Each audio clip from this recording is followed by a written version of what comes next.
ஒரு புளியில் கரைச்சி எதுக்கு சாம்பார் வைக்கணும், ரசம் வைக்கணும், புளிக்குழம்பு வைக்கணும்? கோபால் அப்படின்னு ஒரு ப்ரொஃபஸர் இதே நேஷனல் இன்ஸ்டியூட் ஆஃப் நியூட்ரிஷனில் ஒரு புத்தகம் எழுதியிருக்கார், இந்தியன் ஃபங்க்ஷனல் ஃபுட்ஸ்ன்ட்டு.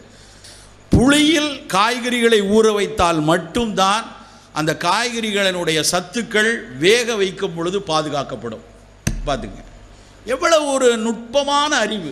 ஒரு முருங்கைக்காயையோ கத்திரிக்காயையோ வெண்டைக்காயோ புளிக்கரைசலில் ஊற வச்சு புளிக்கரைசலோடு சேர்த்து வேகும் பொழுது புளியில் இருக்கக்கூடிய டாட்டாரிக் ஆசிடோ எலுமிச்சம்பழத்தில் இருக்கக்கூடிய அந்த சிட்ரிக் ஆசிடோ அந்த அமிலத்தன்மையும் இந்த காய்கறிகளில் இருக்கக்கூடிய புரதத்திற்கு அது கவசமாக இருந்து காய்கறிகளினுடைய புரதம் பெருவாரியாக சேதமடையாமல் கொதிப்படையும் போது வேக வைக்கும் போது சத்துக்கள் இழக்காமல் இருக்க புளிக்கரைசலை தான் வைக்கணும்னு இருக்கான்.